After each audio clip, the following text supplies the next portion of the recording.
My name is Thor Peterson. I come from Denmark. I'm 44 years old. I was 34 when I left home. I am now the first and only person in history to reach every country in the world completely without flying. My background is in shipping and logistics. I worked 12 years in shipping and logistics before I started this project. So I had an idea about the different companies and I had a few connections. And then I started forging new connections with shipping companies. And the most difficult ship to come on board was maybe the first one. But then once I was on board the first one, I had a reference and I had some contacts and I could prove that I knew how to behave on board and I wouldn't be a problem to the ship or to the company. And now I've been on board 37 container ships. So I have a huge network. So the ships have become less social and far more busy. It's not this romantic notion that you can walk up to the ship and ask if you can come on board and maybe you work in the galley and you sail across to somewhere else. It's highly regulated today. After 9/11 in the US, they introduced ISPS terror security for all the international ports to a degree where people cannot even come inside the port anymore. So these are things people don't know. People ask me almost on a weekly basis, can you please help me on board a ship? And I cannot help people on board a ship. So originally I was mostly traveling on the main continents and the countries connect by land borders. So it has been hundreds of buses and train rides. And so only here towards the end that I needed the Pacific and Sri Lanka and Maldives, the ships have really become paramount.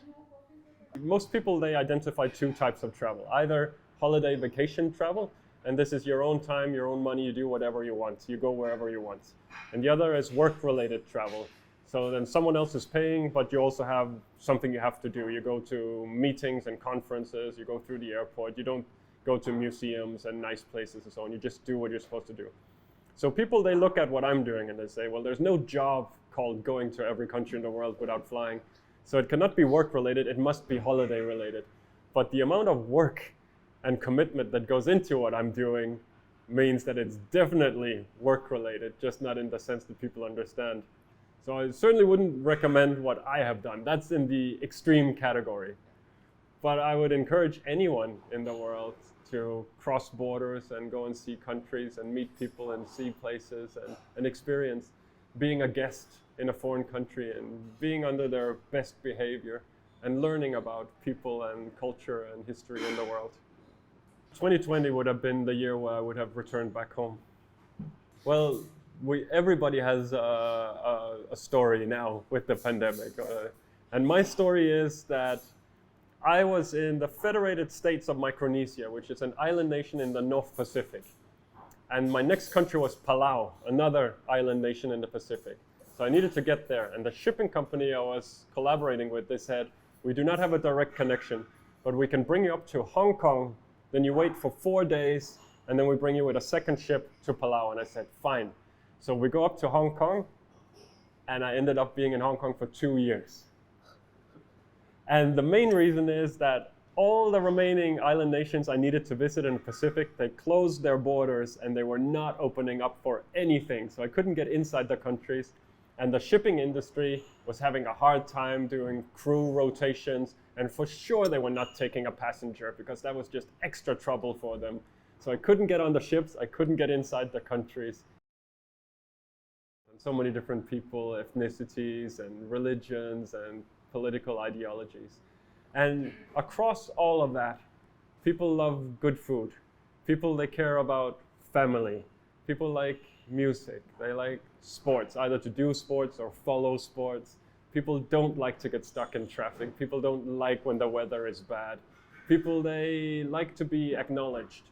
People don't like to be invisible most of the time. Some people are private, but they still want to have the feeling that they're being acknowledged. And there's a lot of kindness across people all around the world.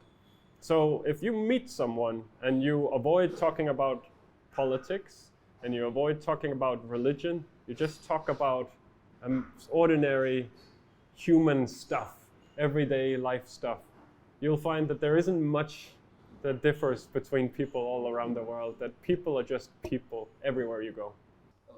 So originally Seychelles was the last country, and then when I was going through Africa and I was in Madagascar, I found that it would be better to reach Seychelles from there. And then when I reached the Seychelles, then Maldives became the last country. And the reason is because I'm not flying, and because you are pretty far from land, and you're a hard destination to reach without flying. It's also because I planned that I would be finishing with the Pacific Ocean, so the Pacific Ocean, and then I would come towards Sri Lanka and Maldives, and then go to Denmark. So it's logistics coming back home also. So it was a really good experience, and I had all the support I needed from MSS to get inside the Maldives. So even though there was some what can you say? Immigration was doing their job, right? They're protecting the nation, and they were quite curious about why a passenger would want to arrive on board a container ship. We found a way through it, and I did that with the help of MSS as well. It was just such a nice ship. I liked the design, I liked the spirit of the ship. It was really well maintained as well. It was good to be on board. The crew was astonishing. There were a lot of Maldivians on board, there were some Indians on board, and there was one Sri Lankan on board. And everyone was just super kind and fun to be with. They made Maldive breakfast for me on board. And we had a barbecue on board, which was super spicy, but perfect. It was really, really tasty as well.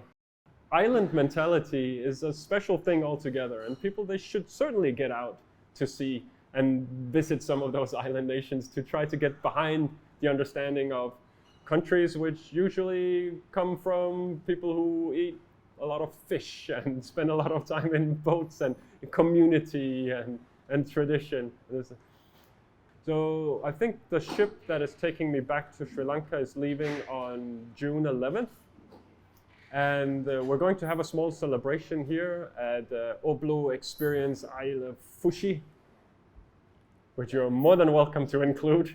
Friends, family, some familiar faces have already arrived. My wife is coming tomorrow, and we're going to go and experience some of the luxury that the Maldives is so famous for, and that's going to be nice. And then most of these people are leaving on the 28th or the 29th, and then I'll be alone.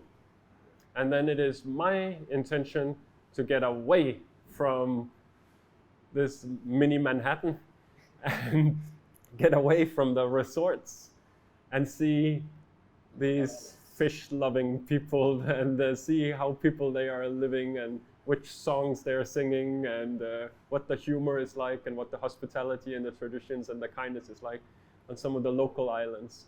And I'm not sure which islands yet, and I don't exactly know how it all connects, but I can clearly see this is a highly developed country, so I don't think I'm going to have great trouble getting around. I would just want to say thank you. I want to say thank you to the people I have already met in the Maldives. I've already seen a lot of kindness, and it's very encouraging. I'm very happy to have this as my final country. But I also want to say thank you to anyone else who might be listening or hearing this, because I have received a lot of support and help. And I did not reach every country in the world in an unbroken journey completely without flying on my own. I did it with the support and kindness and love of people all around the world.